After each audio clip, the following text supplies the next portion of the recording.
मेरे दिल अजीज छात्र छात्राओं, मैं थोड़ा सा आप लोगों से क्षमा प्रार्थी हूँ कि इधर कुछ निजी व्यस्तताओं के कारण करीब 8-10 दिन से आपको वीडियो नहीं मिल पा रहा था। लेकिन अब मैं कंटिन्यू हो गया हूँ, कोई दिक्कत नहीं है। अब आपको 1 या 2 दिन पर निश्चित रूप से वीडियो उपलब्ध होता रहेगा और बहुत शीघ्र ही आपका पूरा का पूरा कोर्स कंप्लीट करवा दिया जाएगा।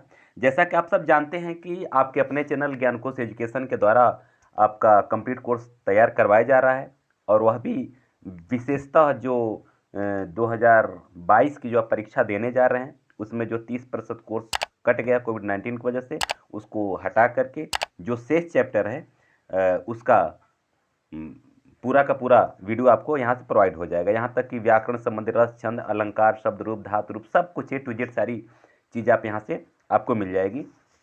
क्योंकि आपने भरोसा किया है तो निश्चित है मैं आपके भरोसे पर खरा उतरूँगा, आप निश्चिंत रहें, ठीक है ना।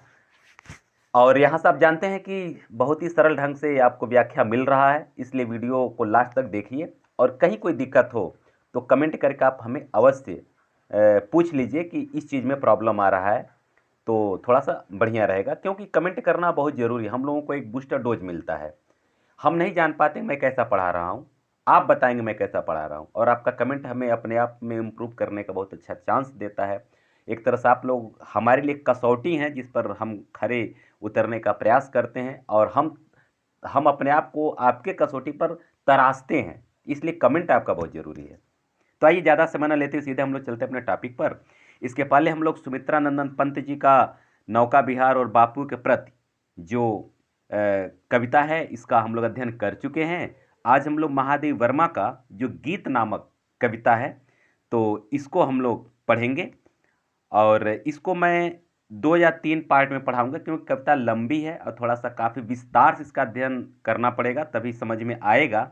इसलिए आज हम लोग पहले भाग को देखते हैं। तो आइए देखिए, यह एक प्रेरणा गीत है और कितनी अच्छी यहाँ हमें प्रेरणा मिलती है हमारी जिंदगी को कैसे यह कविता संवार सकती है। यह बहुत कुछ इस कविता में छिपा हुआ है। देखिए, चिर सजग आंखें उनीदी आज कैसा व्यस्त बाना, जाग तुझको दूर जाना, जाग तुझको दूर जाना। अचल हिमगिर के हृदय में आज चाहे कंप होले, या प्रलय के आंसुओं में मौन अलसित व्योम रोले। आज पी आलोक को डोले तिमिर की घोर छाया, जा गया विद्युत शिखाओं में निठुर तूफान बोले। पर तुझे है नास पथ पर चिन्ह अपने छोड़ आना, जाग तुझको दूर जाना, जाग तुझको दूर जाना। बांध लेंगे क्या तुझे यह मोम के बंधन सजीले, पंथ की बाधा बनेंगे तितलियों के पर रंगीले। विश्व का क्रंदन भुला देगी मधुप की मधुर गुनगुन, क्या डुबो देंगे तुझे यह फूल के दल ओस गीले।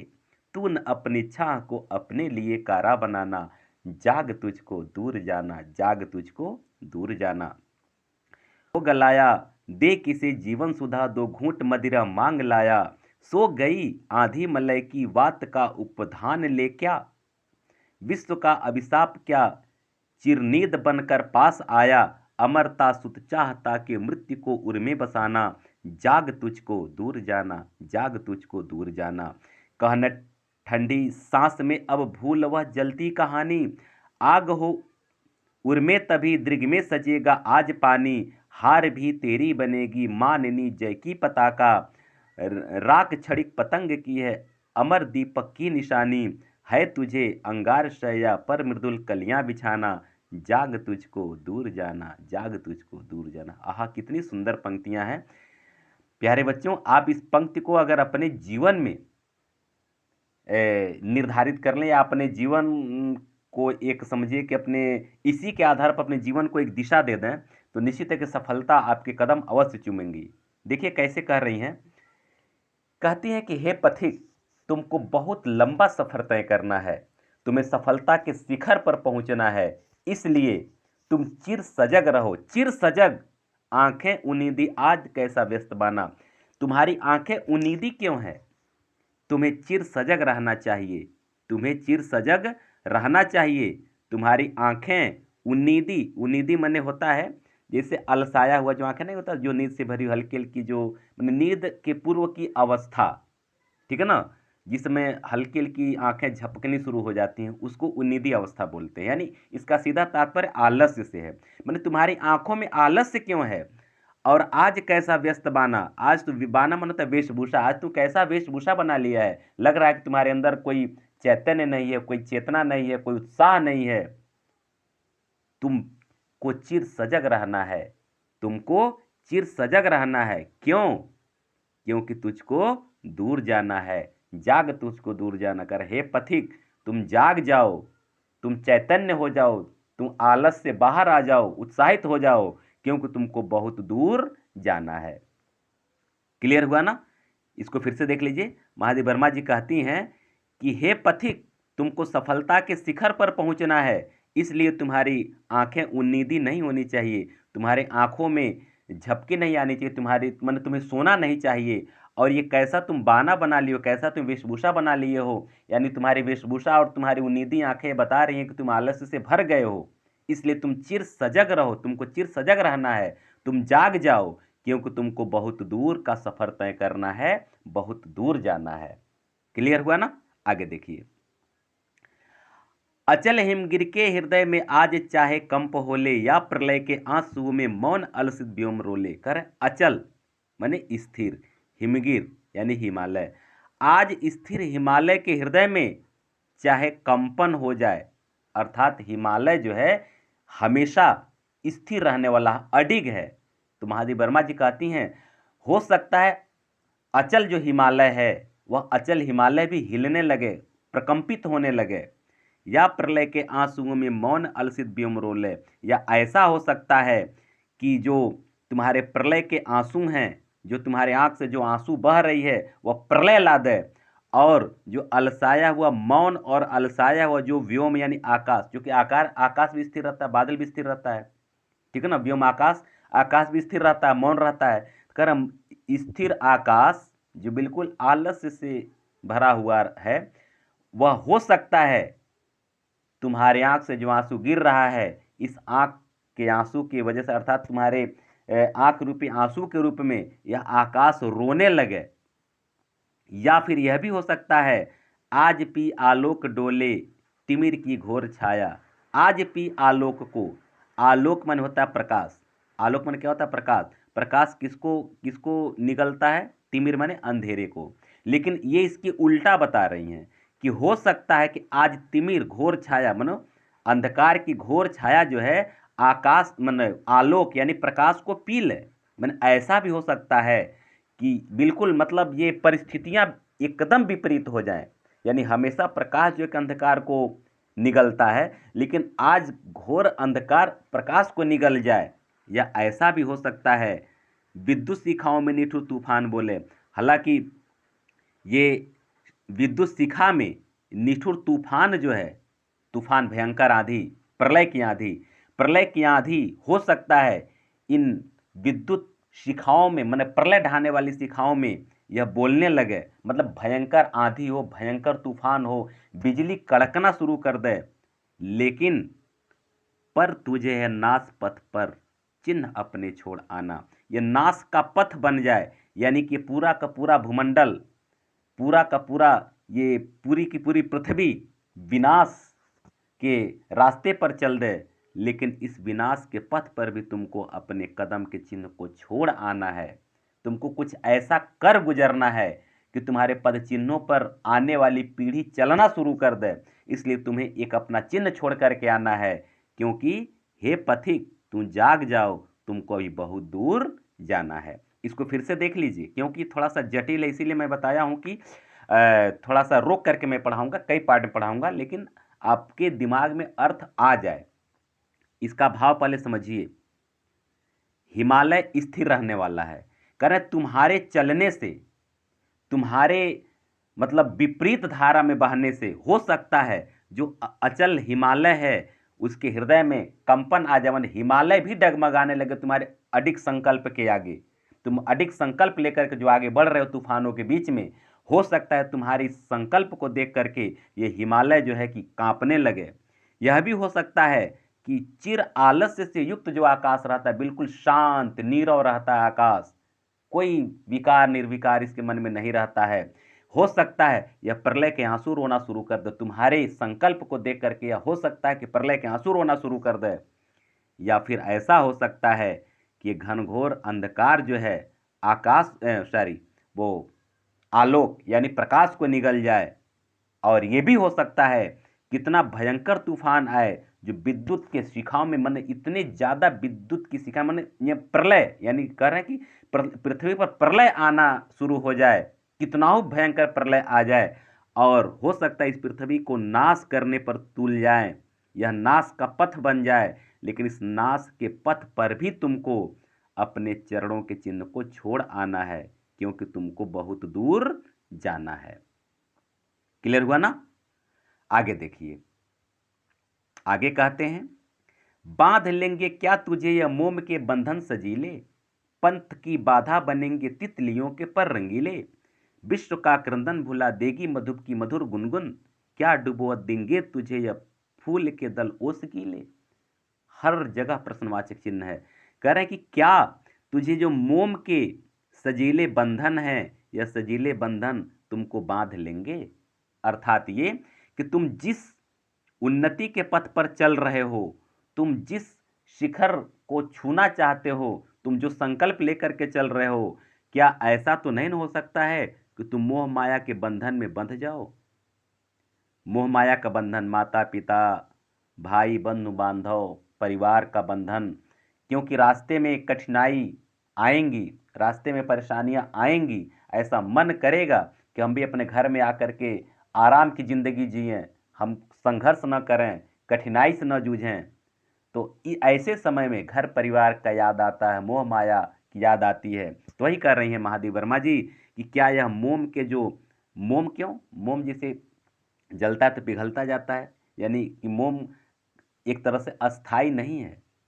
मोम जो है कि अस्थाई नहीं है, ये अस्थिर है, यह एक दिन गलकर समाप्त हो जाएगा। उसी तरह से ये रिश्ते नाते होते हैं, मोह के बंधन होते हैं। तो कह रहे हैं कि क्या यह मोह के बंधन तुमको बांध लेंगे, तुम्हारे पैरों में बेड़ी डाल देंगे। पंथ की बाधा बनेंगे तितलियों के पर रंगीले, क्या जो तितलियों के रंगीले पर हैं, जो तितलियों के रंगीले पंख का मतलब ये होता है जो सांसारिक वैभव, सांसारिक चमक दमक, क्या सांसारिक चमक दमक तुम्हारे पथ की बाधा बन जाएंगे। तुम जिस मार्ग पर चल रहे हो, क्या सांसारिक चमक दमक तुम्हारे पथ की बाधा बन जाएंगे। विश्व का क्रंदन भुला देगी मधुप की मधुर गुनगुन। और आगे कहती हैं कि क्या जो विश्व जो रो रहा है, जो संसार का क्रंदन मन होता है रोना, यह संसार रो रहा है, कराह रहा है, संसार में त्राहिमाम मची हुई है। तुम संसार की उन्नति के लिए, संसार को उद्धार करने के लिए तुम जिस रास्ते पर चल रहे हो, तो क्या मधुप की मधुर गुनगुन यानी भंवरे का जो मधुर आवाज, मतलब सुंदरियों की मीठी मीठी बोलियां, क्या तुम्हें तुम्हारे मार्ग से भटका देंगी। क्या तुम भंवरे का मधुर गुनगुन सुनोगे, विश्व का करुण क्रंदन नहीं सुनोगे। यानी तुमको, यानी महादेव वर्मा जी कह रही हैं कि तुमको आकर्षित क्या करेगा, ये भंवरों का गुंजार या संसार का क्रंदन, ये तुम्हें तय करना है। वही कह रही हैं कि क्या तुम्हें संसार का क्रंदन, जो जो विश्व का उद्धार करने के लिए जो तुम चल रहे हो, विश्व के विकास के पथ पर जो तुम चल रहे हो, दूसरों को उद्धार करने के लिए तुम जिस रास्ते पर चल रहे हो, क्या तुम्हें जो मधु की मधुर गुनगुन अर्थात सुंदरियों की मीठी मीठी बोलियां, घर परिवार की मीठी मीठी बोलियां, क्या तुम्हें भुला देंगी। क्या डुबो देंगे तुझे यह फूल के दल ओस गीले। क्या संसार जो है एक सुंदर फूल के समान है, और इस पर जो ओस, ओस का मतलब क्या हो, उसके ऊपर मतलब जो एक तरह से उसका चमक दमक उसके सौंदर्य को और बढ़ाता है, अर्थात यहाँ भी सांसारिक चमक दमक की बात है। तो क्या जो ओस के ऊपर जो गीले ओस हैं, सॉरी, फूल के ऊपर जो गीले ओस हैं, फूल के ऊपर जो एक बूंद जो ओस पड़ा हुआ है, क्या वह तुम्हारे संकल्प को डुबा देगा। ऐसा नहीं होना चाहिए। यही बता रही है, कैसा नहीं होना चाहिए कि फूल के ऊपर यानी वैभव के आगे, वैभव के छोटे से एक बूंद जल के आगे, वैभव के एक बूंद जल के आगे क्या तुम अपने सारे संकल्प को, सारे सपनों को डुबा दोगे?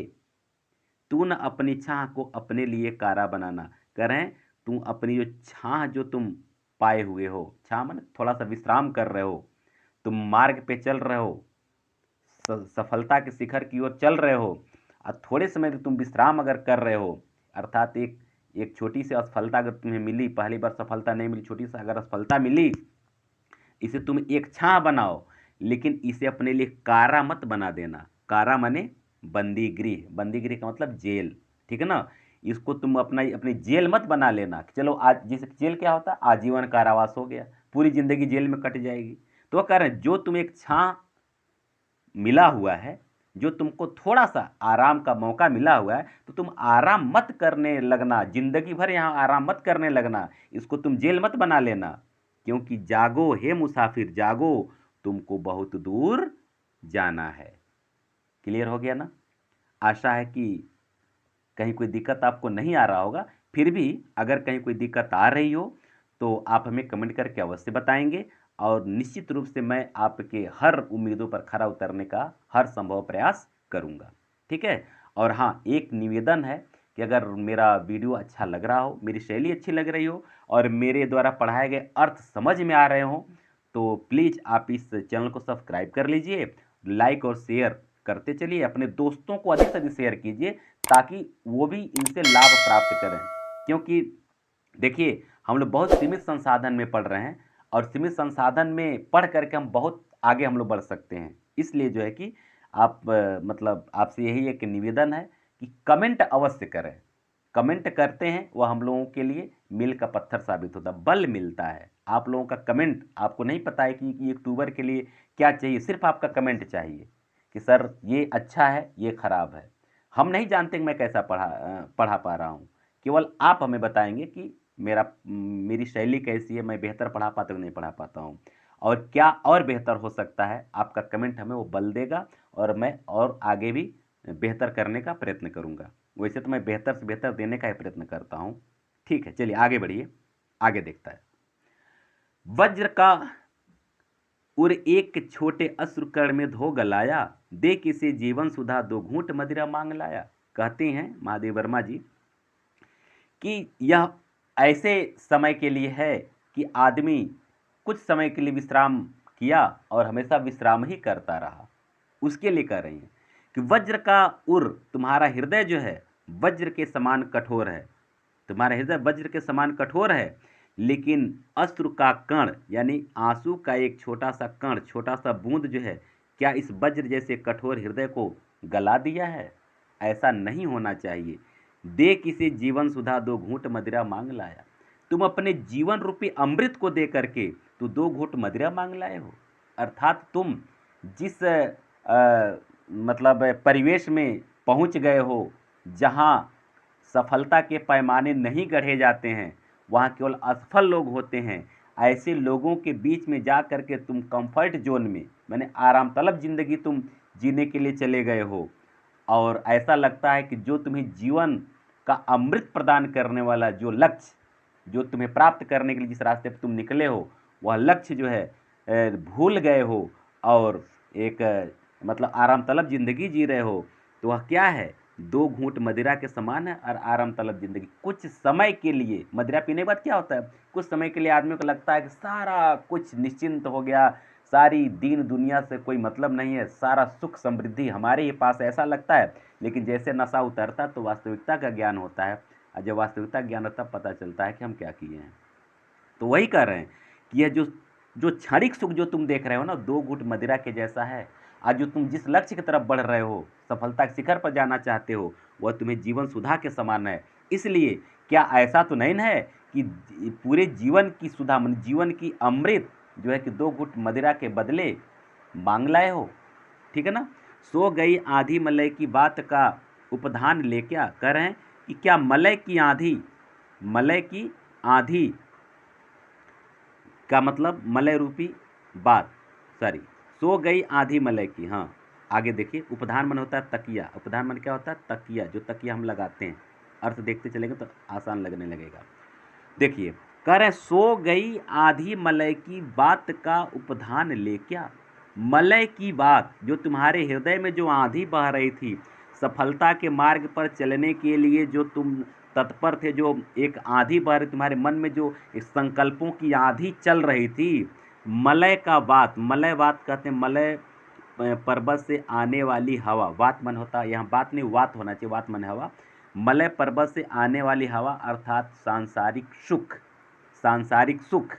तो क्या सांसारिक सुख रूपी तकिया लेकर के तुम सो गए हो। जो तुम्हारे मन में संकल्प की आंधी चल रही थी, संकल्प की आंधी जो चल रही थी, वह संकल्प की आंधी, वह जो है मलय पवन रूपी हवा का तकिया लेकर के सो गई है। अर्थात क्या तुम सांसारिक मोह माया में फंस गए हो और तुम अपने संकल्पों को सुला दिए हो। जो तुम्हारे मन में आंधी चल रही थी, संकल्प जो चल रहा था, वह संकल्प समाप्त हो गया।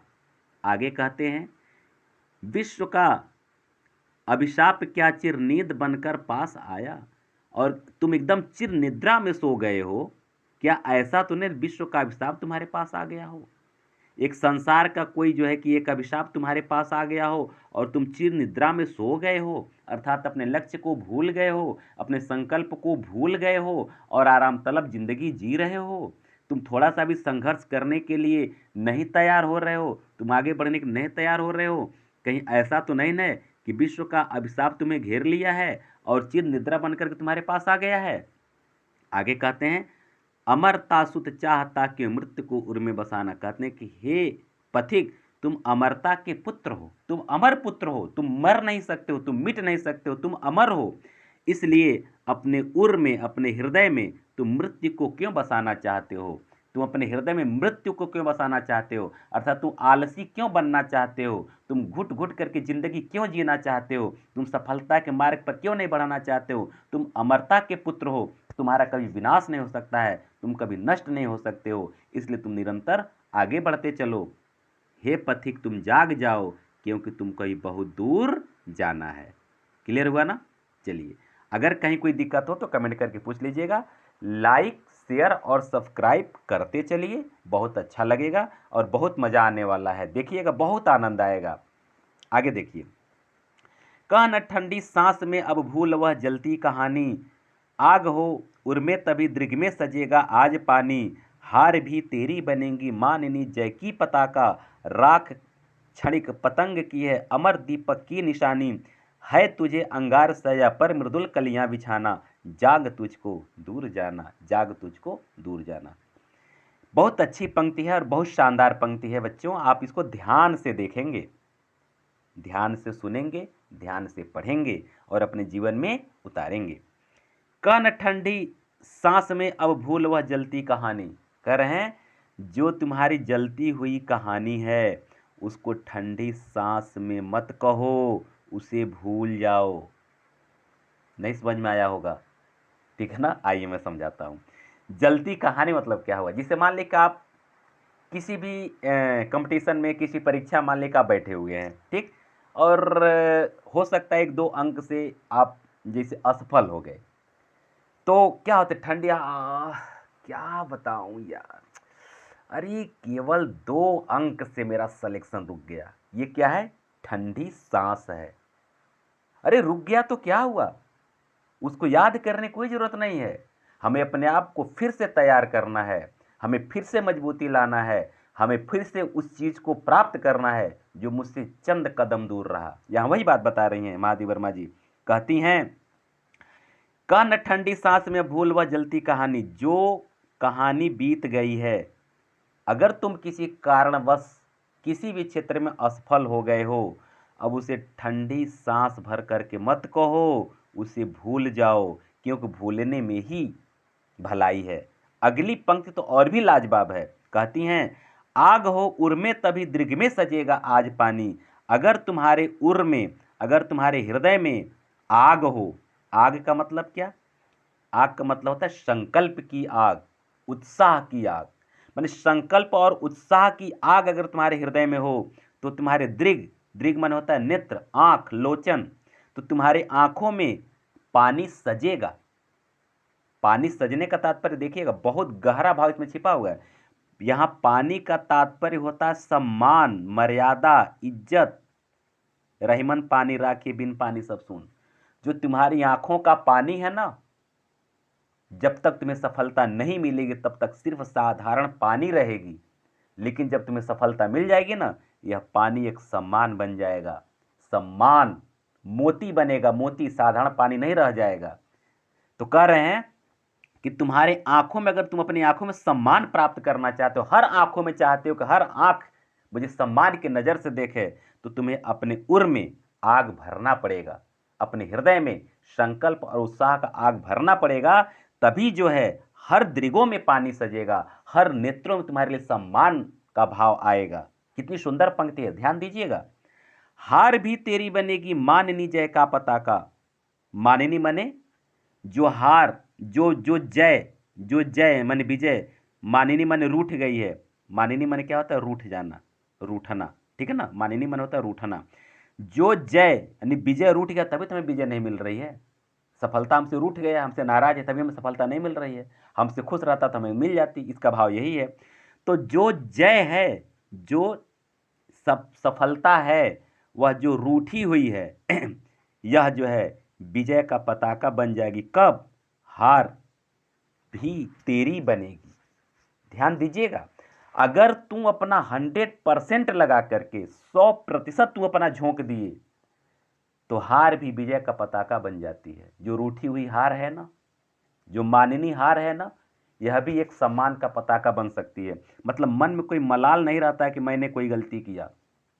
अपना 100% लगाओ, 100% लगाने के बाद भी अगर सफलता नहीं मिलती है तो कोई चिंता नहीं, क्योंकि हार में क्या जीत में किंचित नहीं भयभीत में। इसके पहले आप ये कविता पढ़े हुए होंगे। तो हार हो चाहे जीत हो, इसमें भयभीत आपको नहीं रहना है, क्योंकि जब अपना 100% लगा करके जब हारेंगे ना, तभी लोग आपको सम्मान करेंगे। चलो यार हारा, कुछ भी बात नहीं, लेकिन मैं 100% लगाया तो सही, तो लोग आपको अपने गले लगाएंगे और हर आंखों में सम्मान आएगा कि चलो, ऐसा नहीं है कि प्रयास नहीं किया, 100% अपना लगाया, 100% प्रयास किया, लेकिन फिर भी जो है कि वह जीत नहीं पाए, कोई बात नहीं। तो वही कह रहे हैं, हार भी तेरी बनेगी माननी जय का पताका। अगर तुम 100% लगा करके विजय की तरफ चलोगे, लेकिन अगर विजय नहीं मिली, अगर पराजय मिली, हार मिली, तब भी वह जो है कि वो स्वाभिमान का पताका बनकर तुम्हारे सामने खड़ी हो जाएगी।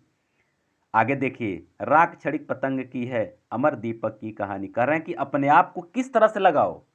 पतंग के तरह से लगाओ। पतंग, पतंग क्या है? पतंग माने कीड़े मकोड़े। आप जानते हैं, जैसे मान ली कैंडल है, मोमबत्ती है, और मोमबत्ती मान ली जल रही है, मोमबत्ती जल रही है, ठीक है ना। अच्छा, क्या होता है, ये कीट पतंगे आते हैं तो इसके पास आकर के मर्रा करके और अपनी जीवन लीला समाप्त कर देते हैं। तो ये यानी कि यहाँ तक पहुँचने का प्रयास क्या करता है? कीट यानी पतंग जो है कि ये यहाँ तक पहुँचने का प्रयास करता है और जल करके राख बन जाता है, जल करके राख बन जाता है। लेकिन वह दीपक अमर की, जैसे दीपक का सम्मान किससे, दीपक अमर कैसे हुआ? उस छोटे से पतंगे के कारण हुआ। क्योंकि दीपक और पतंगे का उदाहरण हमेशा बार बार कवि लोग देते हैं, ठीक है ना। तो इनकी सोचने का तरीका अलग है। वो कहते हैं कि नहीं, जैसे पतंगे के पास जाकर के अपने हम जीवन लीला समाप्त करते हैं, हम वहाँ क्यों जाते हैं? क्योंकि मोह माया की चीज़ है, सांसारिक वस्तु के समान वो दीपक को बताया जाता है, और मानव को जो है कि ये एक पतंगे के समान बताया जाता है, उसी में जाकर के जल करके अपने आप को जीवन लीला समाप्त कर देता है। ये कहती नहीं, वहाँ तक ये जाने का प्रयास करता है और वहां तक पहुंच करके अपनी जीवन लीला समाप्त, मानी सफलता के शिखर को प्राप्त करने के बाद अपनी जीवन लीला समाप्त करता है। तो कहती है, अगर तुमको धरती छोड़ना है, तुमको मृत्यु का दामन अगर पकड़ना है, तो सफलता के शिखर पर पहुंच करके पकड़ो, तो लोग तुम्हारा सम्मान करेंगे और वह दीपक अमर, दीपक की निशानी बन जाएगी। कहेंगे हाँ यार, दुनिया छोड़ा तो, लेकिन अपना लक्ष्य प्राप्त करके छोड़ा, इतना जिद्दी था, सफलता प्राप्त करके छोड़ा। तो यह एक जो है कि एक अमर दीपक की निशानी बन जाएगी। इसका भाव ये होगा। आशा है कि आपको समझ में आ गया होगा।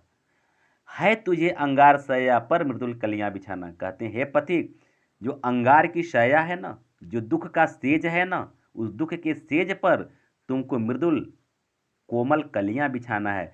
तुम जो मृत्यु, जो जो शैया, मृत्यु नहीं, जो कांटों की जो सया है ना, उस कांटों की सया पर ये कोमल फूल बिछाना है। यानी अब तुम्हारे जीवन में ना जो संघर्ष है, जो कठिनाई है, जो निराशा है, जो असफलता है, उसमें सफलता की कलियां चुननी पड़ेगी। और बिना सफलता का चुनाव किए, बिना सफलता के शिखर पे पहुंचे तुमको बैठना नहीं है। इसलिए पथिक तुम जाग जाओ, क्योंकि तुमको बहुत दूर जाना है।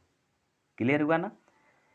आशा है कि आप लोगों को समझ में आ गया होगा। अगर कहीं कोई दिक्कत हो तो बेटा आप लोगों से मैं निवेदन करता हूं कि आप निश्चित तौर पर हमें कमेंट करके बता दें कि सर इस पंक्ति का या इस शब्द का अर्थ समझ में नहीं आया। मैं और भी बेहतर ढंग से आपको समझाने का प्रयत्न करूंगा। ठीक है ना? अब आइए इसका हम लोग काव्यगत सौंदर्य देख लेते हैं। लाइक शेयर सब्सक्राइब अवश्य कर लीजिए। काव्यगत सौंदर्य नोट कर लीजिए। पहला आपका हो जाएगा, लक्ष्य की प्राप्ति की अभिप्रेरणा इसमें है। क्या है? लक्ष्य प्राप्ति की अभिप्रेरणा।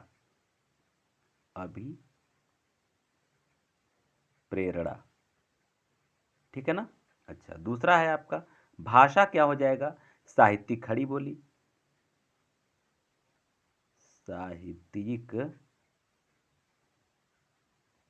खड़ी बोली। साहित्यिक खड़ी बोली। चलिए, तीसरा आपका हो जाएगा रस। रस जो है देखिए, इसमें उत्साह का भाव दिख रहा है। उत्साह, क्योंकि मन में उत्साह का भाव। तो यहां भले वीरता का प्रसंग नहीं है, लेकिन यहां वीर रस का प्रयोग हम लिख सकते हैं। वीर रस, क्योंकि इसमें उत्साह तो है। उत्साह जब है तो यह इसके साथ वीरता तो रहेगी ही रहेगी। ठीक है ना? अगला आप लिख सकते हैं गुण। अगर गुण है तो, अगर वीर रस है तो गुण क्या हो जाएगा आपका? ओज हो जाएगा। ओज गुण हो जाएगा। ठीक। अच्छा, इसके बाद शब्द शक्ति की बात अगर किया जाए तो यहाँ शब्द शक्ति जो है कि ज्यादातर लक्षणा का प्रयोग यहाँ दिख रहा है। लक्षणा शब्द शक्ति। लक्षणा, एक मिनट, लक्षणा शब्द शक्ति। लक्षणा। और शैली की बात किया जाए तो ओजपूर्ण शैली है। ओजपूर्ण शैली, ओजपूर्ण है। ठीक।